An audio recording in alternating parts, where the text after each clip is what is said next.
दोस्तों, क्या हुआ जब महाकुंभ में स्नान करते समय अचानक नागा साधु हवा में उड़ने लगा। और फिर जो हुआ उसे देख लोगों की आंखें फटी की फटी रह गईं। आपने महाकुंभ में कई ऐसे साधु देखे होंगे जो अपने चमत्कारों से लोगों को हैरान कर रहे हैं। कोई साधु कांटों पर लेटा हुआ है, तो कोई साधु घंटों तक बीच नदी में बैठकर तपस्या करता हुआ दिखाई दे रहा है। लेकिन आज हम आपको एक ऐसे दिव्य साधु के बारे में बताने जा रहे हैं जिसने अपनी शक्ति से नासा के वैज्ञानिकों के भी होश उड़ा दिए। जिस काम को वैज्ञानिक 100 साल में पूरा नहीं कर पाए, वह काम एक साधु ने 30 सेकंड में कर दिया। इस घटना ने सभी को आश्चर्यचकित कर दिया और यह सवाल खड़ा कर दिया कि यह भगवान का चमत्कार था या किसी सिद्ध योगी की अलौकिक शक्ति। दोस्तों, महाकुंभ भारत का सबसे बड़ा धार्मिक और आध्यात्मिक आयोजन है। हर 12 साल में होने वाले इस महोत्सव में लाखों श्रद्धालु गंगा, यमुना और सरस्वती के संगम में डुबकी लगाने के लिए आए हैं।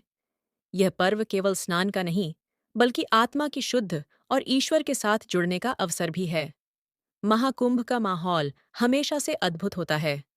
यहाँ साधु संतों की भी भीड़, आध्यात्मिक चर्चाएं और धार्मिक अनुष्ठानों की गूंज पूरे वातावरण को पवित्र बना देती हैं। लेकिन इस बार महाकुंभ में जो हुआ, उसने हर किसी को हैरान कर दिया। दरअसल ये घटना महाकुंभ के तीसरे दिन की है।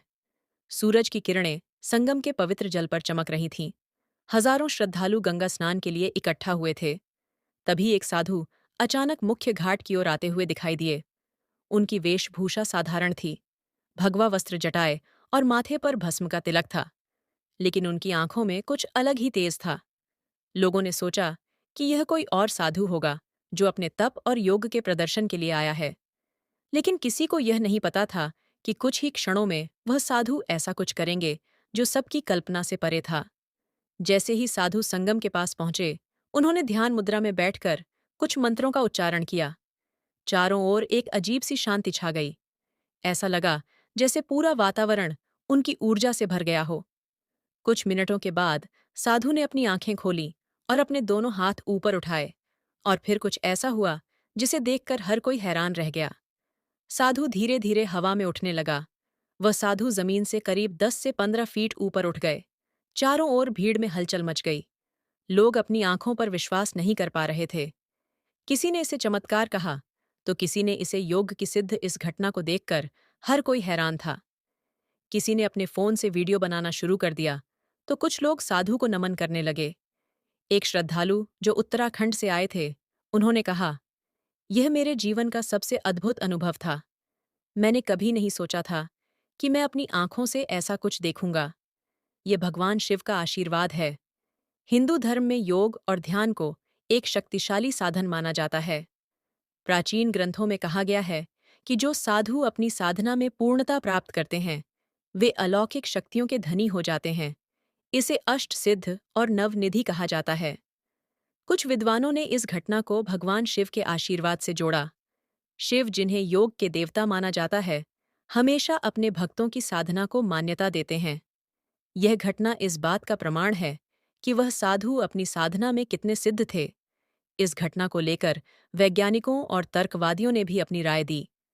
कुछ लोगों का कहना है कि यह गुरुत्वाकर्षण का उल्लंघन कैसे हो सकता है?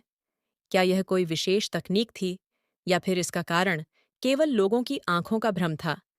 लेकिन यहाँ सवाल यह उठता है कि अगर यह भ्रम था, तो 1000 लोग एक ही समय पर इसे कैसे देख सकते हैं? और अगर यह कोई तकनीक थी, तो वह क्या हो सकती है जो साधु को हवा में उठा सके? हालांकि साधु ने इस बारे में कोई बयान नहीं दिया। उन्होंने बस अपने ध्यान और मंत्रों का पालन किया और कुछ समय बाद वापस जमीन पर आ गए। जैसे ही यह घटना घटी, इसका वीडियो सोशल मीडिया पर वायरल हो गया।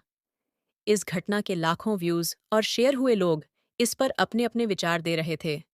कुछ ने इसे भगवान का चमत्कार कहा, तो कुछ ने इसे मानव की अद्भुत क्षमता का उदाहरण। इस घटना ने महाकुंभ को और भी खास बना दिया। इस घटना ने हमें यह सिखाया कि हमारी दुनिया केवल तर्क और विज्ञान तक सीमित नहीं है।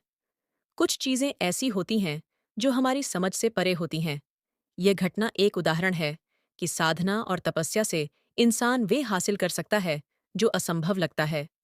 भारत के प्राचीन ग्रंथों, वेदों, उपनिषदों और पुराणों में कई ऐसी घटनाओं का वर्णन किया गया है जहां योगियों और सिद्ध साधुओं ने अपनी साधना से अलौकिक शक्तियां प्राप्त की। उड़ने वाले साधु की घटना भी इन्हीं रहस्यमय शक्तियों का एक उदाहरण हो सकती है। एक अष्ट सिद्धियां और उड़ने की शक्ति। हिंदू धर्म में योग और ध्यान के माध्यम से प्राप्त की जाने वाली 8 महान सिद्धियों का वर्णन है, जिन्हें अष्ट सिद्धियां कहा जाता है। अणिमा अपने शरीर को अत्यंत सूक्ष्म बना लेना। महिमा अपने शरीर को विशाल बना लेना। लघिमा शरीर को इतना हल्का बना लेना कि वह हवा में उड़ सके। गर्भा कहीं भी तत्काल गति से पहुंच जाना। प्राप्ति किसी भी वस्तु को अपनी इच्छा से प्राप्त कर लेना। ईशित्व प्रकृति के तत्वों पर नियंत्रण। वसित्व सभी जीवों और तत्वों पर नियंत्रण। कामावसाय जो चाहे वही करना। इस साधु के उड़ने की घटना लघिमा सिद्धि का प्रमाण हो सकती है। प्राचीन काल में कई योगियों ने इस सिद्धि को प्राप्त कर लिया था और वे अपनी चेतना को इतने उच्च स्तर तक ले जाते थे कि उनका शरीर गुरुत्वाकर्षण के प्रभाव से मुक्त हो जाता था। वेदों और पुराणों में उड़ने वाले योगियों का उल्लेख। हनुमान जी रामायण में हनुमान जी ने अपनी शक्ति से समुद्र पार किया था। उन्हें लघिमा सिद्धि प्राप्त थी, जिससे वे बिना किसी सहारे के कर सकते थे। अश्वत्थामा महाभारत के अनुसार अश्वत्थामा अमर हैं और आज भी हिमालय में तपस्या कर रहे हैं। कहा जाता है कि वे अपने तप से स्वयं को हवा में उठा सकते थे। महर्षि वाल्मीकि और अगस्त्य ऋषि, इन महान ऋषियों के बारे में भी कहा जाता है कि वे ध्यान की अवस्था में हवा में उठ जाते थे।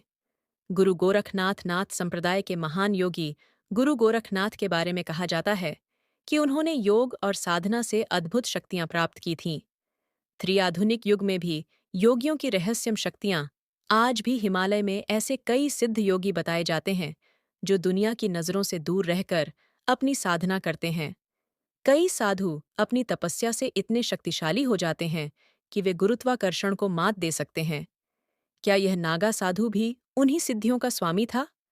महाकुंभ में हजारों साधु आते हैं, जिनमें से कुछ को अति मानव सुपर ह्यूमन शक्तियां प्राप्त होती हैं। इस नागा साधु का हवा में उठना कोई सामान्य घटना नहीं थी। ये संभव है कि उन्होंने अपनी वर्षों की साधना से लघिमा सिद्धि प्राप्त कर ली हो, जिससे उनका शरीर हल्का होकर हवा में उठ गया हो। ये घटना हमें यह सोचने पर मजबूर करती है कि क्या यह केवल एक संयोग था या फिर प्राचीन ग्रंथों में वर्णित यौगिक शक्तियां आज भी विद्यमान हैं। अगला सवाल, क्या इस घटना का कोई वैज्ञानिक कारण भी हो सकता है या यह पूरी तरह से आध्यात्मिक शक्ति का चमत्कार था? इस पर आगे चर्चा की जा सकती है। तो दोस्तों, यह थी प्रयागराज महाकुंभ की अद्भुत घटना। अगर आपको यह वीडियो पसंद आई हो तो वीडियो को एक लाइक जरूर करें और चैनल को सब्सक्राइब करके कमेंट सेक्शन में हर हर महादेव जरूर लिखें। धन्यवाद।